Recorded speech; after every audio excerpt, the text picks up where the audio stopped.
Oh, luar biasa.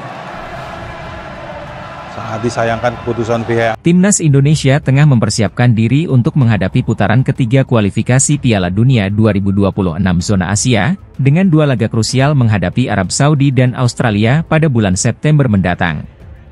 Skuad asuhan Shin Tae-yong akan melawat ke Jeddah untuk menghadapi Arab Saudi pada 5 September, sebelum kembali ke tanah air untuk menjamu Australia di Stadion Gelora Bung Karno, Jakarta, pada 10 September 2024. Menjelang kedua partai penting tersebut, Timnas Indonesia mendapat serangkaian kabar baik yang bisa meningkatkan peluang mereka untuk lolos ke putaran final Piala Dunia. Pertama, kiper FC Dallas, Martin Paes, telah mendapatkan restu dari FIFA untuk membela Timnas Indonesia. Meskipun sempat diragukan karena pernah membela Timnas Belanda U21, kini Paes siap memperkuat skuad Garuda, dengan harapan bisa tampil melawan Australia. Kabar baik berikutnya datang dari Jordi Amat.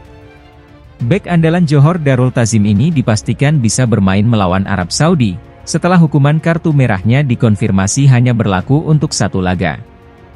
Terakhir, Marcelino Ferdinand baru saja mendapatkan klub baru, Oxford United, setelah kontraknya dengan KMSK Deinze berakhir. Kepindahan ini diharapkan dapat memberikan pengalaman tambahan dan kepercayaan diri bagi Marcelino menjelang laga-laga penting bersama Timnas.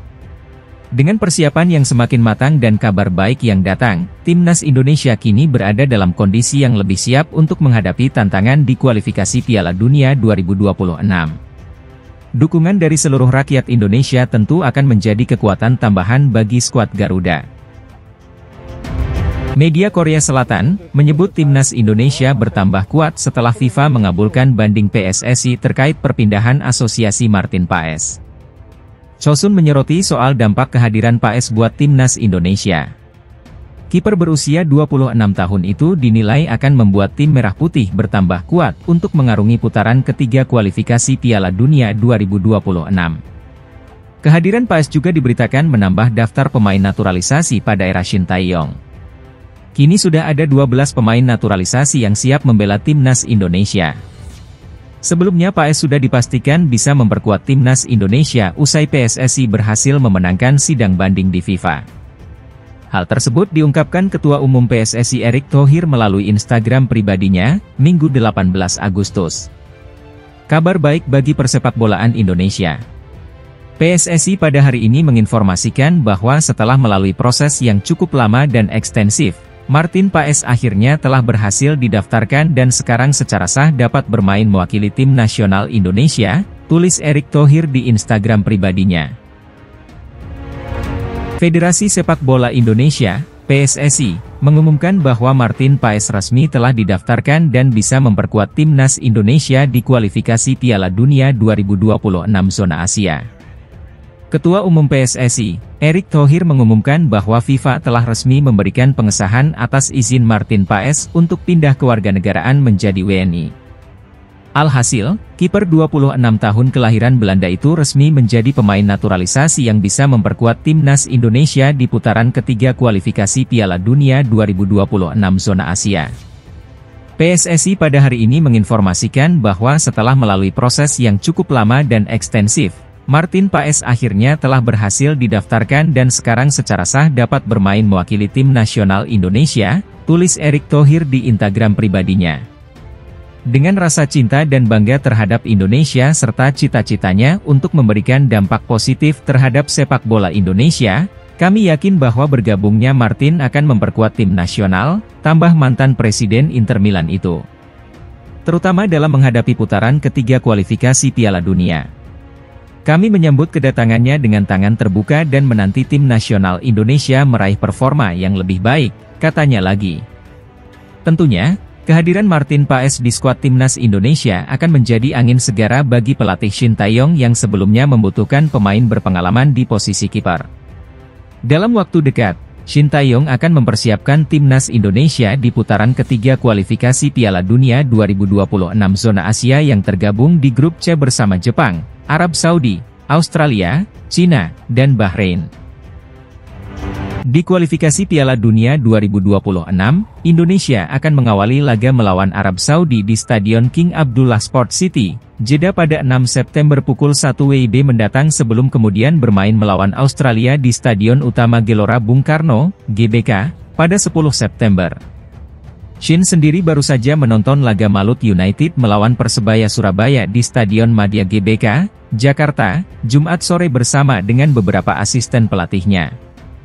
Mungkin 1-2 pertandingan akan ditonton lagi dan akan tentukan pemain-pemain yang akan diberangkatkan, kata Shin ketika ditemui awak media di sela-sela ia menonton laga di Stadion Madia, Jumat. Pada laga yang berakhir dengan skor 0-0 ini, beberapa nama yang kerap dipanggilnya turut bermain sejak menit pertama, di antaranya ada Yance Sayuri dan Yakob Sayuri dari Malut United dan Hernando Ari dari Persebaya Surabaya. Ketika disinggung apakah ada pemain lain yang akan berpotensi mengisi skuadnya pada September mendatang, Shin belum memberikan jawaban secara pasti. Hal ini dikarenakan menurutnya memantau pemain bagus tidak bisa dalam waktu singkat dan oleh karena itu ia akan menonton langsung beberapa laga Liga 1 ke depannya sebelum mengumumkan skuad final untuk Garuda. Jadi memang posisi pemain timnas tidak gampang untuk dipilih jadi gak bisa juga dengan melihat satu pertandingan langsung tentukan ini pemain YG baik, atau yang saya incar, kata pelatih asal Korea Selatan itu. Jadi gak bisa diputuskan langsung, kalau memang ada pemain yang baik, pastinya harus kejar 2-3 pertandingan ke depannya gimana, baru akan dipilih, kata Shin Tae-yong. Pelatih timnas Cina, Branko Ivankovic, tidak memandang timnas Indonesia sebagai lawan kuat di kualifikasi Piala Dunia 2026. Menurutnya, skuad Garuda sama sekali bukan ancaman di ajang tersebut. Branko Ivankovic menilai Jepang merupakan salah satu lawan berat bagi Cina. Juru taktik asal Kroasia itu cukup yakin Cina punya peluang untuk mengatasi perlawanan Samurai Biru. Jepang, tentu saja, adalah salah satu lawan berat kami, ujar Ivankovic. Saya mengenal Jepang dengan sangat baik karena saya adalah pelatih di Oman dan kami memainkan pertandingan kualifikasi dengan mereka dan kami mengalahkan mereka di Jepang, katanya. Selain Jepang, Ivankovic menyebut Australia dan Arab Saudi menjadi lawan yang sangat sulit ditaklukkan. Sementara Bahrain dan timnas Indonesia tidak termasuk ke daftar tim yang diwaspadai. Jepang adalah tim yang luar biasa. Sama seperti Australia dan Saudi, tetapi sepak bola adalah sepak bola. Bola itu bulat. Anda tidak pernah tahu apa yang terjadi di lapangan, tukasnya. Timnas Australia, atau yang lebih dikenal dengan julukan Socceroos, akan memulai petualangan mereka di grup C kualifikasi Piala Dunia 2026 pada 5 September 2024. Australia akan menghadapi Bahrain terlebih dahulu sebelum bertandang ke Jakarta untuk menghadapi timnas Indonesia di Stadion Utama Gelora Bung Karno pada 10 September 2024. Namun, persiapan mereka terganggu oleh sejumlah cedera pemain kunci.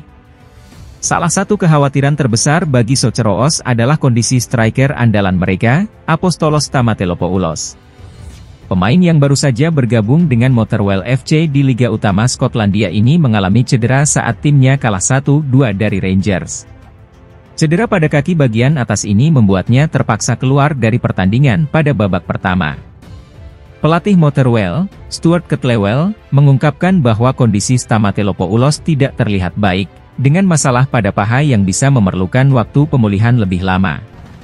Jika proses pemulihan tidak berjalan lancar, striker 25 tahun ini mungkin akan absen dalam laga-laga penting melawan Bahrain dan Indonesia.